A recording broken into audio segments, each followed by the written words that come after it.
मौलाना फजल रहमान से आज एक और मुलाकात और मस्बत मुलाकात रही है। हफ्ते को आप लोग प्रोटेस्ट में जा रहे हैं, सड़कों पर आने जा रहे हैं।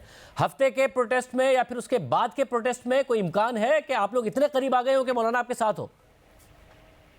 बहुत शुक्रिया। बिस्मिल्लाहिर्रहमानिर्रहीम। अल्लाहुम्मा सल्लि व सल्लिम व बारिक अला सय्यिदिना मोहम्मद व आलि मोहम्मद। मैं मुलाकात में नहीं था तो मैं अब फिलहाल तो उस पर ज्यादा कमेंट नहीं कर सकता कि क्या हमारे साथ प्रोटेस्ट में मौलाना साहब खुद वो शिरकत करेंगे या नहीं, लेकिन हमारे उनके बीच में ये कदर जो मुश्तरक है इसी ने हमें नजदीक लाया है एक दूसरे के, कि वो भी कहते हैं कि धांधली हुई है और हम भी कहते हैं कि धांधली नहीं बल्कि दांधला हुआ है और इसका इंसाफ होना चाहिए। आज जो ओथ लिए गए हैं कौमी असेंबली में, अफसोस की बात है कि 100 के करीब ऐसे लोग जरूर हैं जो हार चुके हैं, लेकिन उन्होंने आज ओथ लिया है। बहुत गलत है क्योंकि फॉर्म 45 पे लोग जीत चुके हैं, उनको हरा के फॉर्म 47 पे लोगों को हाथ में पर्ची थमा के भेज दिया गया है कि जाके ओथ ले लो। ये पूरी कौमी असेंबली की तौहीन है। वैसे और आपको पता है मौलाना का ज्यादा बड़ा क्लेम है ही खैबर पख्तूनख्वा में, पंजाब और सिंध में इतना बड़ा ना उनका स्टेक रहा है रिवायती तौर पर। उनका आप जहां आप जीते और आपने क्लीन स्वीप किया है वहीं पर उनका क्लेम है धांधली का।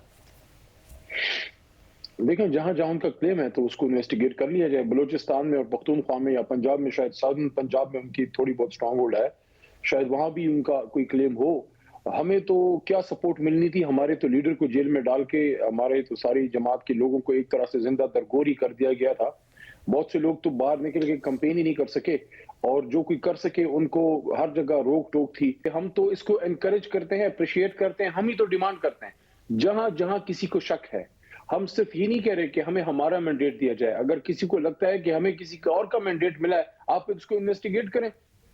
हम न रीपोलिंग मांग रहे हैं, हम ना रिकाउंटिंग मांग रहे हैं। सिंपल सी बात है, 2 घंटे का काम होता है। फॉर्म 45 निकाल के उसको कैलकुलेट करें, फॉर्म 47 बनाए, लेकिन फॉर्म 45 शाहजेब खान दादा साहब 8 फरवरी का होना चाहिए, 29 फरवरी का नहीं।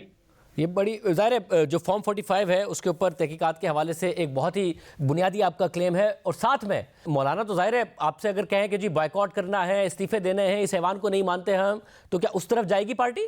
नहीं, मेरे ख्याल में बाइकाटों और इस्तीफों का टाइम गुजर गया है। अब हर मैदान में हमने टफ मुकाबला करना है, लिमिट्स के आईन के अंदर रहते हुए। कोई जगह, कोई स्पेस हमने पीडीएम मतलब पीपल्स पार्टी नून लीग को हमने खाली नहीं देनी, चाहे वो कौमी असेंबली हो, चाहे वो सूबाई असेंबलियां हो, चाहे वो सेनेट ऑफ पाकिस्तान हो। बॉयकॉट का मतलब है उनको फ्री रन दें। ये उस दिन आपने पंजाब का देखा और आज पश्तून कौमी असेंबली का। पंजाब में उसका इंपैक्ट क्या था, जब एक गेम खेल के हमें बाहर किया गया, क्योंकि वो मुकम्मल बाइकआउट पे हमारी पार्टी नहीं गई थी। ये भी मैं बता दूं, टोकन बाइकआउट पे बाहर गए और उन्होंने दरवाजे बंद करके घंटी बजा के तो मोहतरमा की वजारत आला का इलेक्शन करवा दिया। आज उसको आप अगर यहाँ पे देखें इम्पैक्ट सारा क्या हुआ है। हमने हक की बात की है इमरान खान साहब की, और हमने मैंडेट चोरी की बात की है, और अली मोहम्मद खान साहब जुल्म की बात की, और इम्पैक्ट है, देख लें जो ऐवान में बोलने का इम्पैक्ट है, मैदान में खड़े रहने का इम्पैक्ट जो है वो और होता है। ये बिल्कुल जगह खाली छोड़ के आप दूसरे को वॉक ओवर देते हैं। ये बड़ी अहम बात है। जिस दिन नो कॉन्फिडेंस हुआ उस दिन भी क्योंकि तहरीक इंसाफ वॉकआउट कर गई थी, आप अकेले बैठे रहे और जो आपके अकेले की तकरीर है वो याद रखी गई, ना कि पार्टी का वॉकआउट याद रखा गया। उसके बाद पार्टी ने रिजाइन दिया, पार्टी को नुकसान हुआ। तो आप समझते हैं वो माजी में जो गलतियां हुई हैं वो नहीं दोहराई जाएंगी। असेंबली के अंदर बैठकर बेशक बाहर भी की जाए पॉलिटिक्स, सड़कों पे भी की जाए प्रोटेस्ट, मगर असेंबली के अंदर रहा जाएगा। मेरे ख्याल में you learn from your mistakes, और जरूरी नहीं है कि हम बार बार माजी में झांक के मुस्तकबिल की तरफ देखना चाहिए। गलतियां सब जमातों ने की हैं। अगर मुझे मौका मिला कौमी असेंबली में 1-2 दिन में, मैं इस पे बात करूंगा कि सब ने चोट खाई है। अगर आप समझते हैं कि जमहूरियत को आगे जाना चाहिए तो इस पार्लियामान को, जमहूरियत के इस निज़ाम को मजबूत करें। किसी भी पार्लियामेंटेरियन की, चाहे वो किसी भी जमात का हो, उसकी बेइज्जती नहीं होनी चाहिए। ये बेइज्जती उसकी नहीं है, ये बेइज्जती उसके पीछे लाखों करोड़ों वोटर्स की है। हर किसी का अपना अपना पैराफर्नेलिया है, हर किसी का अपना अपना मैंडेट है, इदारों का अपना, सियासी हुकूमत के लोगों को अपना, मुक़न्नना का अपना, अदलिया का अपना। जो कोई क्रॉस ओवर करेगा वो नुकसान पाकिस्तान की नेशनल पॉलिटी को पहुंचाएगा। ये क्रॉस ओवर जब होता है, जब आप अपने हुदूद से तजावुज़ करते हैं, वहां पर आप पाकिस्तान को नुकसान पहुंचाते हैं। वैसे इसमें हर फिर किसी को डायलॉग आइन के हुदूद के अंदर रहते हुए इसमें बड़ा अपना लाजमी है ना किरदार अदा कि करना तमाम चाहिए। सियासी जमातें भी आपस में डायलॉग का कहीं ना कहीं रास्ता खुला रखें। अब जैसे इस वक्त एमकेएम और नून लीग की नून लीग और पीपल्स पार्टी के मामला नहीं तय पा रहे हैं।